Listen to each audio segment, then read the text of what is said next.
व नसल्ली अला रसूलिहिल करीम अम्मा बाद फ़ऊज़ु बिल्लाहि मिनश शैतानिर रजीम बिस्मिल्लाहिर रहमानिर रहीम। मुअज़्ज़ज़ सामीन किराम, इमरान इस्लामिक स्टूडियो पर आपके अपने चैनल पर एक मरतबा फिर आपको खुशामदीद कहते हैं। आज हम आपके लिए एक बेहतरीन वजीफ़ा लेकर हाज़िर हुए हैं। कुरानी वज़ाइफ़, रूहानी वज़ाइफ़, इस्लामी वज़ाइफ़ की दुनिया में आज बहुत ही आला वजीफ़ा लेकर आपके खिदमत में हाज़िर हुए हैं। ये वजीफ़ा ऐसा है कि इंशाअल्लाह लोग आपसे पूछने पे मजबूर हो जाएंगे। ये वजीफ़ा ऐसा है कि इंशाअल्लाह आप दूसरों को बताने पे फ़ख्र करेंगे। तो वजीफ़ा क्या है? वजीफ़ा तमाम बीमारियों का इलाज है। यानी एक मरतबा सैयदना जिब्राइल अमीन आए नबी पाक सल्लल्लाहु अलैहि वसल्लम के पास और आके फ़रमाया आका कायनात से कि या रसूलल्लाह, अगर ये अमल आप कर लें तो इंशाअल्लाह सारी बीमारियां ख़त्म हो जाएंगी। तो वो कौन सा अमल है जिससे वो बीमारियां जो इंसान किसी को बता नहीं सकता, जिससे वो बीमारियां जो औरत किसी से को बताने में अपने आप को शर्म महसूस करती है, आर महसूस करती है, या मर्द जैसे कि बवासीर की बीमारी है कि अगर किसी को बताता है तो आदमी को शर्म आती है, तो ऐसी बीमारियां।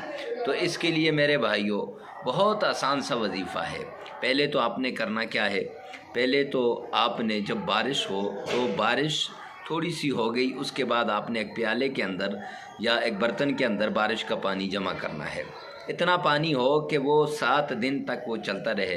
यानी थोड़ा सा कोई बर्तन हो छोटा सा, तो उसमें आप उसको जमा कर लें। एक बोतल हो, 1 लीटर हो, 2 लीटर हो, वो फिर वो बारिश का पानी उसको लेकर आपने सबसे पहले क्या करना है, 7 मरतबा 70 बार आपने सूरह फातिहा पढ़नी है। सूरह फातिहा कौन सी है? अऊज़ु बिल्लाहि मिनश शैतानिर रजीम, बिस्मिल्लाहिर रहमानिर रहीम, अल्हम्दुलिल्लाहि रब्बिल आलमीन। ये आखिर तक आपने पढ़नी है। फिर इसके बाद आपने 70 बार सूरह इखलास पढ़नी है। वो कौन सी है?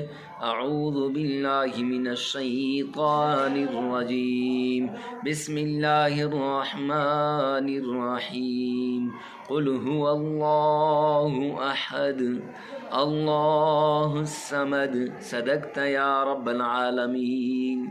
ये आपने 70 बार पढ़नी है। पहले 70 बार सूरह फातिहा, फिर 70 बार सूरह इखलास, और फिर इसके बाद 70 बार मुआविज़तैन। मुआविज़तैन क्या होती है? कुल औज़ु बिरब्बिल फलक और कुल औज़ु बिरब्बिन नास। इंशाअल्लाह ये पढ़ के आप उस पानी को दम करेंगे और फिर उसके बाद लगातार 7 दिन वो पानी पिएंगे तो इंशाअल्लाह कभी भी आपसे जो बीमारी आपके करीब नहीं आएगी। जितनी भी पुरानी सी पुरानी बीमारी हो इंशाअल्लाह दूर हो जाएगी। तो इस वीडियो को जल्दी से जल्दी शेयर करें और हमारी वीडियो को लाइक करें। कमेंट सेक्शन में लाजमी बताना कि ये वीडियो आपको कैसी लगी है।